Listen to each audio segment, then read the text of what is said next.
Luar angkasa sangatlah luas. Ya iyalah, sahutmu. Saking luasnya, jika dibandingkan matahari, planet kita tidak lebih besar dari paku payung. Tapi, berapa sebenarnya luas luar angkasa? Nah, mari cari tahu. Objek luar angkasa terkecil yang kita ketahui adalah mikroasteroid bernama 2011 CQ-1 yang diameternya cuma 1 meter. Bersama asteroid lain yang akan saya sebutkan nanti, letaknya berada di sabuk antara Mars dan Jupiter.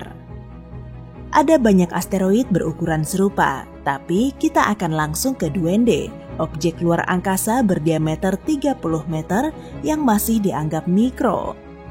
Lantas mininya seberapa? Saturnus punya 82 bulan yang diakui dan ribuan bulan kecil di dalam cincinnya. S2009-S1 adalah salah satunya, diameternya 300 meter.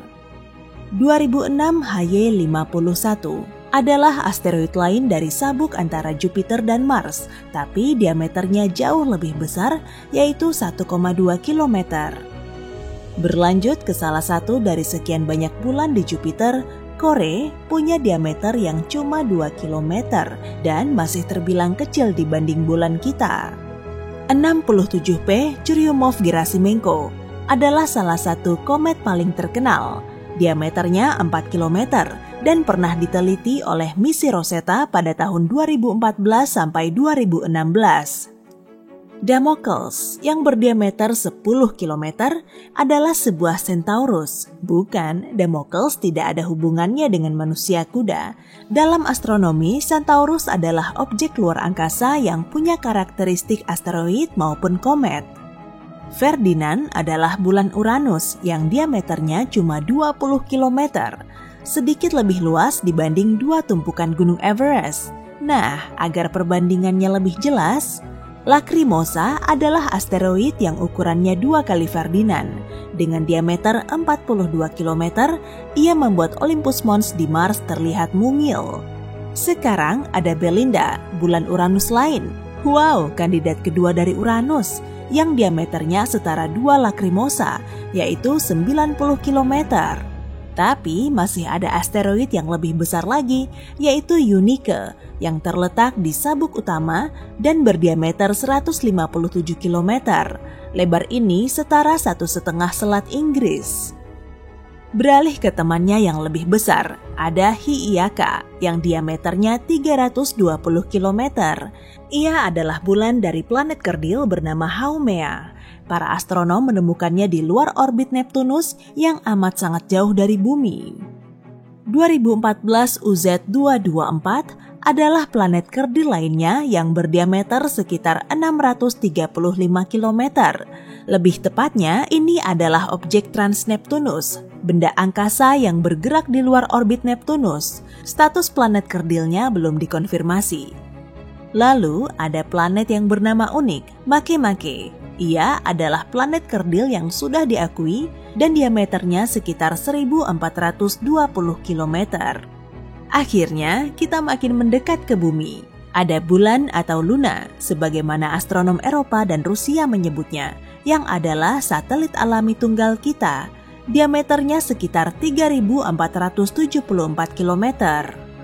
Mars, si planet merah, meski julukannya begitu, Mars sangatlah dingin dan diameternya lumayan kecil jika dibandingkan bumi, yaitu cuma 6.780 km kurang 1.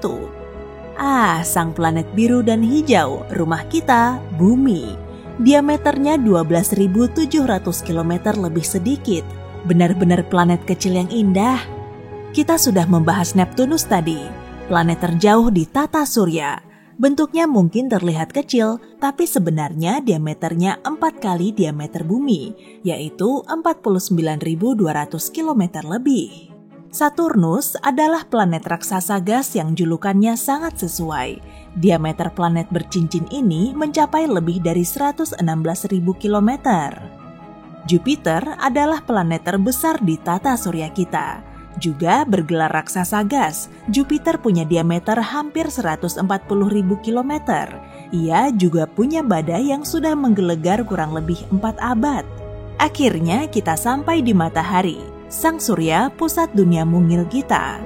Dengan diameternya yang hampir mencapai 1.400.000 kilometer, untuk bergerak dari satu kutub ke kutub lainnya naik pesawat, kamu akan butuh lebih dari 2 bulan dan pelindung panas yang kuat. Namun dibandingkan bintang lain, matahari masih terbilang kecil. Lihat saja VVC b, salah satu bintang berukuran sedang di rasi bintang Cepheus yang ukurannya sekitar 13-25 kali matahari tergantung kondisinya. Ada juga Polaris alias si bintang utara yang bersinar sangat terang karena ukurannya 37,5 kali matahari. Jaraknya pun terbilang dekat dengan bumi. Lalu ada bintang Peony, si bintang paling terang di seluruh galaksi Bima Sakti. Nah, coba kamu bayangkan diameternya 92 kali diameter matahari. Tapi dia masih bukan yang terbesar. Deneb misalnya, ukurannya setara 2 bintang Peony dan diameternya 203 kali lipat matahari.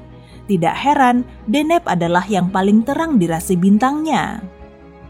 Rho Cassiopeia bahkan lebih besar lagi. Jari-jarinya sekitar 400 hingga 500 kali matahari. Omong-omong, ukuran ini disebut radius matahari. Lalu ada Betelgeuse yang tidak ada hubungannya dengan The Beatles, punya ukuran yang tidak kalah besar dibanding jumlah penggemar band veteran tadi. Jari-jarinya adalah 955 radius matahari, yang dalam astronomi artinya hampir 1000 kali ukuran matahari. Tapi bintang terbesar yang kita ketahui adalah Uye Scuti. Di puncak kecerahannya, para astronom menghitung ukurannya setara 1.700 matahari, yaitu sekitar 2,4 miliar kilometer atau 3.000 kali bolak-balik dari bumi ke bulan. Namun, masih ada objek yang lebih besar dari bintang. Lubang hitam Sombrero salah satunya, seperti lubang hitam lain, namanya didapatkan dari galaksi tempatnya berada.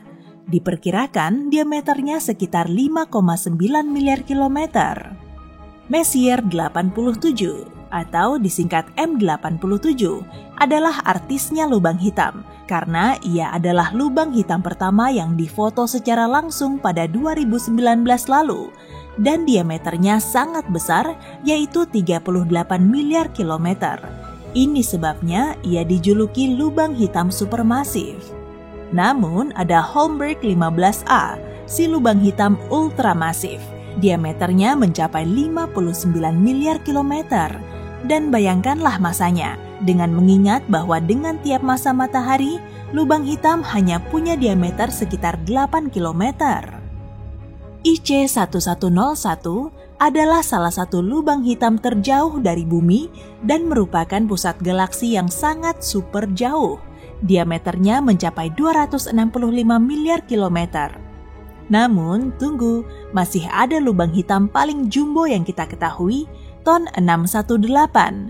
Diameternya mencapai 0,04 tahun cahaya, yang artinya cahaya butuh waktu lebih dari 3 bulan untuk bergerak dari satu ujung ke ujungnya yang lain. Dari domain benda tunggal, kita beralih ke kelompok kosmik. Ada nebula Stingray dengan diameter 0,3 tahun cahaya adalah nebula termuda yang kita kenal dan yang terkecil di daftar ini. Ukuran nebula Eskimo 2 kali ukuran Stingray, yaitu 0,68 tahun cahaya. Ia juga dikenal sebagai nebula wajah badut karena bentuknya yang aneh.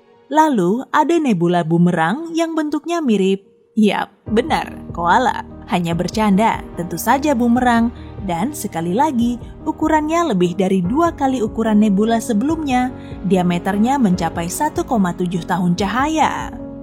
Nebula kupu-kupu punya diameter 3,5 tahun cahaya. Bayangkan saja, cahaya butuh 3,5 tahun untuk bergerak dari satu ujung ke ujung lainnya, sementara cahaya cuma butuh 8 menit untuk bergerak dari matahari ke bumi. Nebula Undan bahkan lebih besar lagi, diameternya mencapai 7,1 tahun cahaya. Nah, karena Undan alias pelikan umumnya lebih besar dari kupu-kupu, jadi ini masuk akal. Nebula Omega 3 kali lebih besar dari Undan, diameternya sekitar 22 tahun cahaya. Namanya cuma menunjukkan bentuknya yang mirip huruf Yunani, Omega, dan bukan karena ia merupakan nebula terakhir atau terbesar.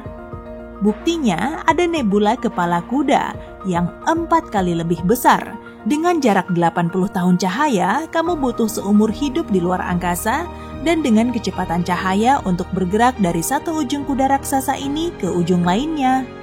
Namun, si kuda itu bukan apa-apa jika dibanding si laba-laba, terutama laba-laba yang besar seperti nebula Tarantula yang berdiameter 650 tahun cahaya atau 8 kali lebih besar dari kepala kuda. Tapi ada satu nebula bintang yang membuat semuanya menutup wajah. NGC 604 adalah nebula terbesar yang kita ketahui sejauh ini dan lebarnya mencapai 1.500 tahun cahaya. 3/4 era manusia saat ini bisa dihabiskan untuk menjelajahinya.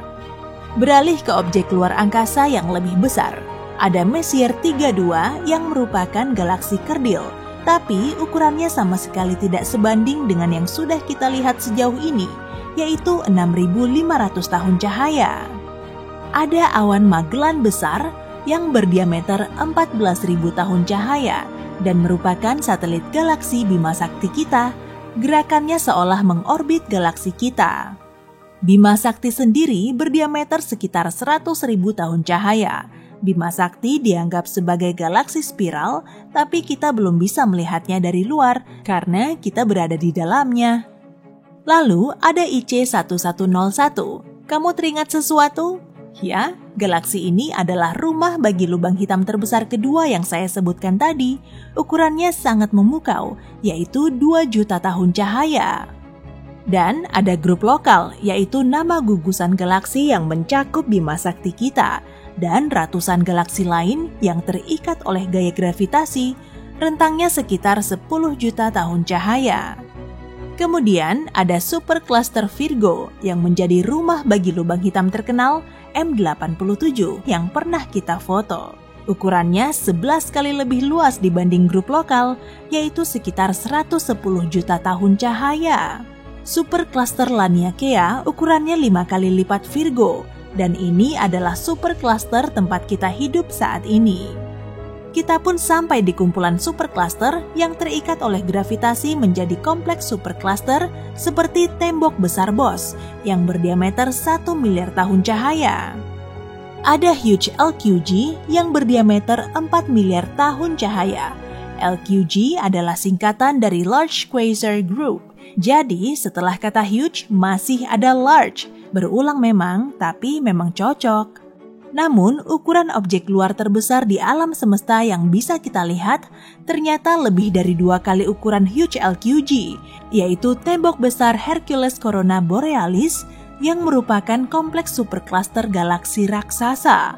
Kamu bisa membayangkan seberapa luas 10 miliar tahun cahaya itu? Saya juga tidak bisa. Hey, jika kamu belajar hal baru hari ini, klik tombol suka di video ini, lalu bagikan pada teman-temanmu. Inilah beberapa video menarik lainnya yang bisa kamu tonton. Klik saja video di salah satu sisi layar. Dan ingat, tetaplah di sisi terang kehidupan.